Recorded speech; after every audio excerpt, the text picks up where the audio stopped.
Hey guys, welcome back to Madera Farms. My name is Amelia and we are 100% feeling the cozy vibes today. I am rocking a matching sweatsuit because why not? It's 45 degrees here and I'm not mad about it. We are going to be talking all about sourdough starter today. If you're new, welcome. I run an in-home micro bakery here in my home. My husband built me a bakery in our basement, and that's where I conduct my business. We go to farmers markets, I do wholesale, all the things. So make sure to subscribe to this channel so you can learn all the things about sourdough, or if you want to open a micro bakery of your own. So much information for you guys. Before we get started on all things sourdough starter today, there's one thing that I want to talk about first, and that's how your environment is going to affect your sourdough starter. We all like to talk about what flour to use, water temperature, and ratios, but our environment really affects our sourdough starter more than a lot of people think. And this brings me to a really great company.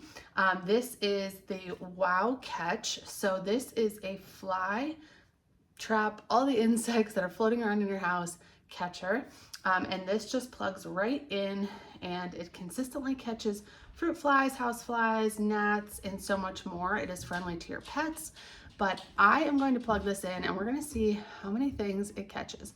If you have sourdough around your house, you already know that fruit flies absolutely love sourdough. In fact, I have actually used it as a fruit fly trap before.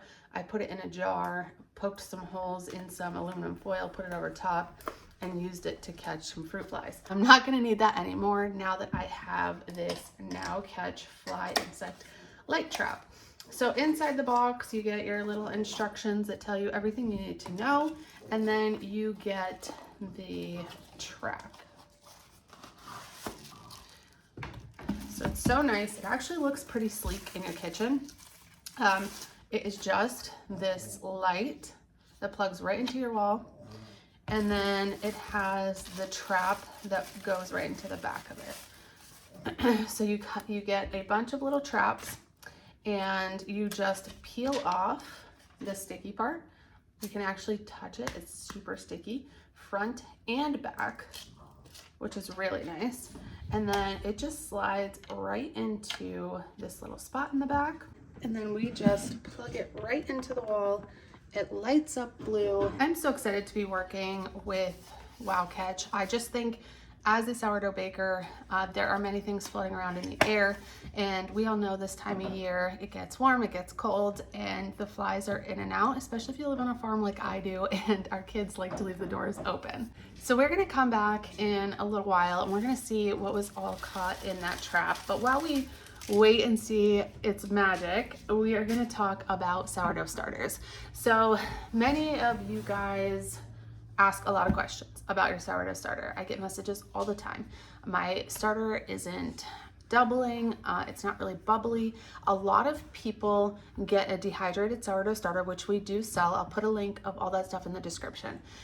And sometimes they have trouble with the dehydrated sourdough starter because it's not being fed regularly. So I do want to encourage you, if you are doing a dehydrated sourdough starter, you still need to be pretty patient with it and follow the instructions the best that you can. One thing that I do notice is that people are not using a filtered water. They'll use like a spring water or just water out of the tap, and that can really affect your starter. So for my bakery, I have my starter in these giant tubs. If you're just a home baker that's doing it just for your family, obviously you're not going to have so much starter.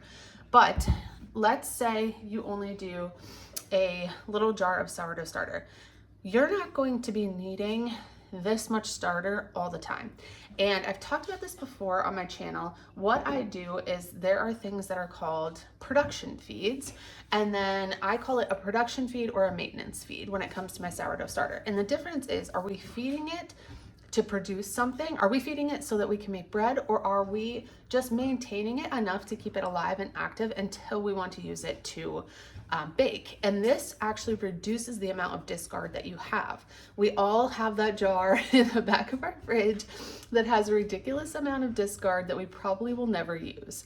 And I know myself running a bakery, my discard jar has gotten out of control, and I'm not using all that much discard for recipes. Yeah, I do cookies and scones and things like that that do require a discard, but in general, I'm using a lot more of my active starter. So what a maintenance feed is going to require is less water and less flour. So if you are just doing a quart jar of starter, I would cut my feed in half. And that's what I typically do for my maintenance feeds. So let's say you're feeding 200 grams water, 200 grams flour, just throwing numbers out there. You'd cut that back to 100 and 100, or whatever your ratios are. You would just feed it half as much, and then that way it's only going to rise maybe to this part of your jar, and then it'll fall back down. And then when you want to do a production feed, when you do discard, if you do discard, you won't have to discard as much. When it comes to a micro bakery, this is very, very important. If I were to feed this starter as much as I would for a production feed, the amount of discard I'm going to get for just one bin, and I have 2 of these bins, is so much discard that I will never use. I do have chickens and they do love the discard as well as my pigs, but still we don't want to just be creating discard for no reason. So what I do is I take this big tub, because it's really good to also clean out your jars, get new jars. So when I am done for the week with my big starter jars, I have these containers, and I use these all throughout the bakery for weighing out different ingredients, but I always keep one clean. This was freshly cleaned today, so that I can put my starter into here, do a maintenance feed, and then I know that I do not have to feed this until after market. This also gives me enough, this is very important, this gives me enough that when I have to go back into these big jars, it's not like a shock to the starter. I'll have enough to split this between 2 big jars feed, and it's gonna come right up to what I need. That's another thing to keep in mind when you're doing micro bakery maintenance and production feeds on your sourdough starter. I found this method out probably a year ago, maybe a little bit more than that. And I shared it with you guys a long time ago, and it has been so helpful. So I'm just sharing it again because so many people are questioning, I have a ridiculous amount of starter, what do I do? So this I already used today. As you can see, I still have quite a bit of starter in here. So what I'm going to do is I'm going to pour a good amount into this jar. Just like that. So that's probably actually too much. The rest of this will go into my discard jar, or if I am making something else today that doesn't need quite an active starter, which I am, I'm making cookies, scones, and a few other things, I can just come right out of this. So this is technically discard right now. So that I will set aside, and I will use the rest of that for cookies and scones today. Now, this is getting a maintenance feed. So for my maintenance feed, here I have 1 cup of warm filtered water. And then I am going to throw in,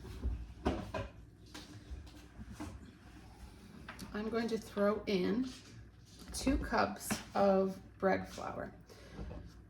Now I know I'm gonna get a lot of questions right now asking, do I weigh my starter? And the answer is no.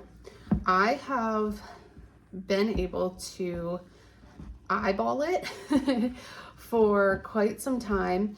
I know the thickness that I need my starter to be for it to be a good consistency, like my starter to be at.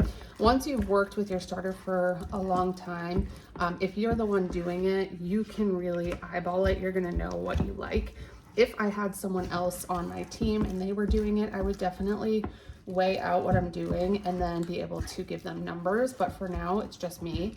And I know exactly the feel and the look of how I want my starter. I really like my starter to be really thick. It really makes the bread rise well. It also helps make it active quicker. Now, since this is a maintenance feed, it's no big deal how fast it rises because I'm not going to be using it. This is just to keep it active while I am at market, while I'm hanging out with my family for the weekend. So we have that all mixed together. Again, just to reiterate, you want to put it in a clean container, warm filtered water, and I like to use bread flour, but do whatever makes you happy. There's no right or wrong. That is that. We're gonna go ahead and put our lid on. Now, something to keep in mind with this is never put your lid all the way tight. Just pop it enough, because I've done this like 2 weeks ago, which I've never done. For some reason, I just popped the lid all the way on. I heard a huge boom. I went downstairs, my starter was all over the ceiling, all over the walls. It completely exploded. So this is a reminder to myself and to you to do not put your lid on all the way.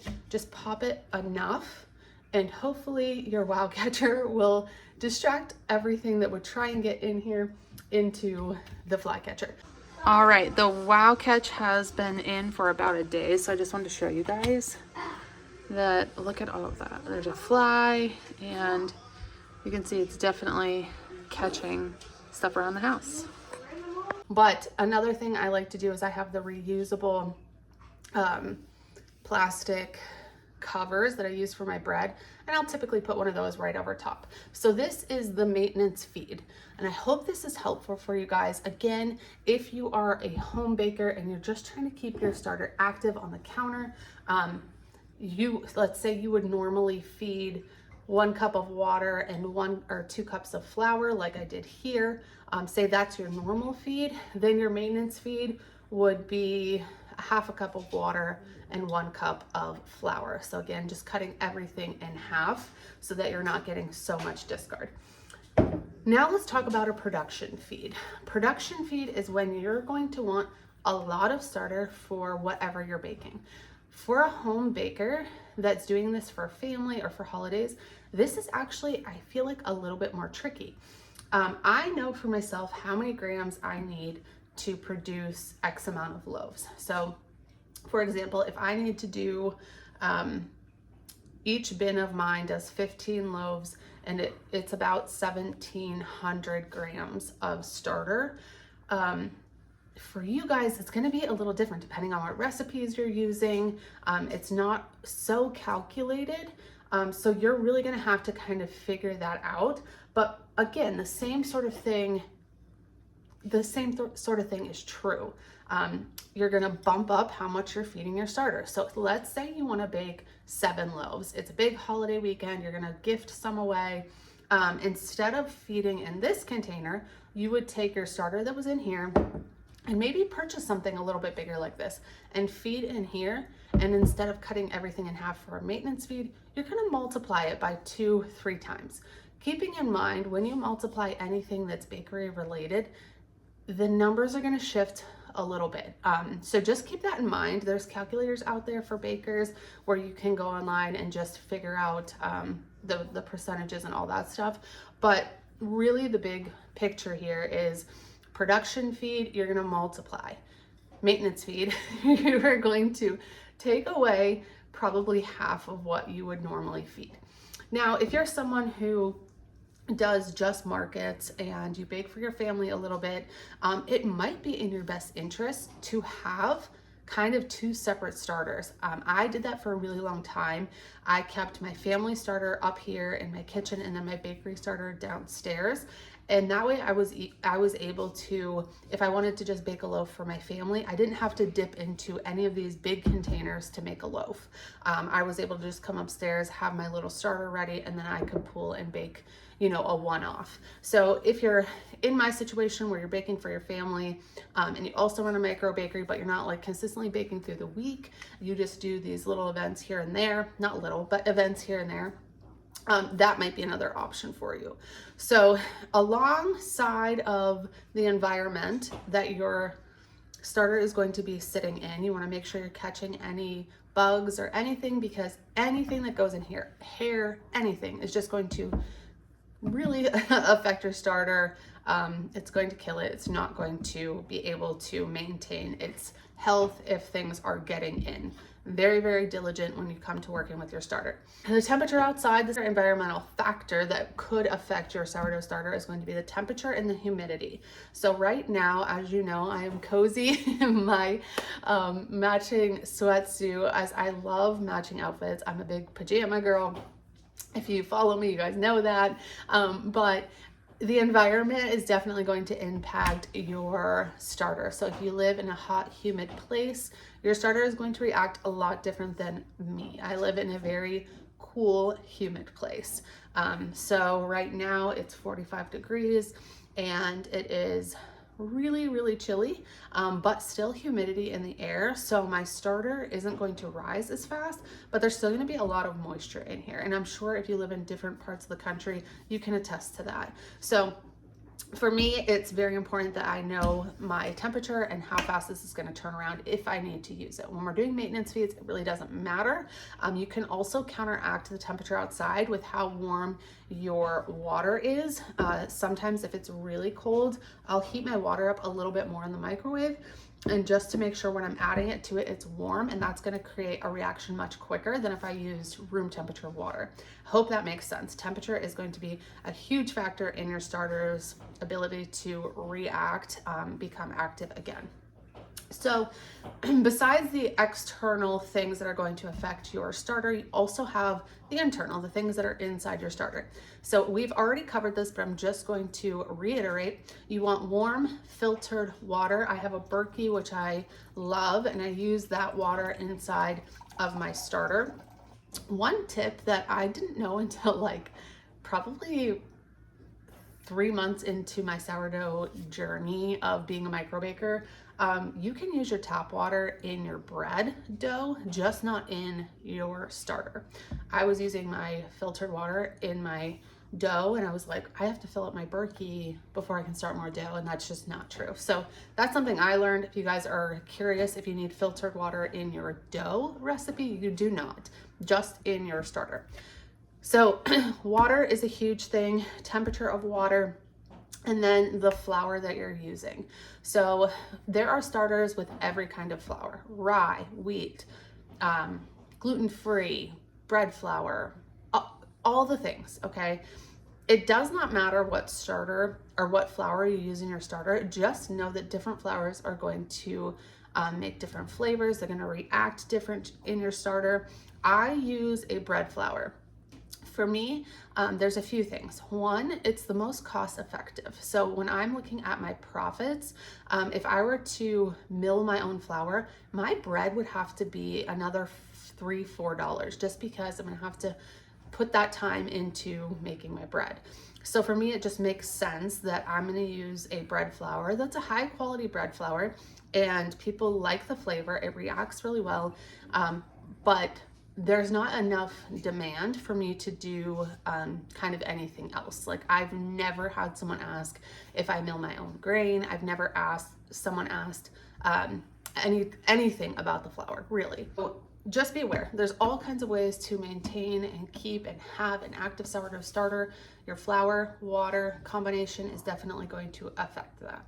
But I hope this was helpful. I really just wanted to talk to you guys about sourdough starter, maintaining it, production feeding, the difference, because a lot of people seem to get confused if I am just constantly discarding a ridiculous amount of starter, or how I'm doing that. And I think even though I am baking a lot and I'm doing it on a production scale, I think these tips are really helpful for anyone who is also a home baker who is finding they have large jars of starters sitting in the back of the refrigerator.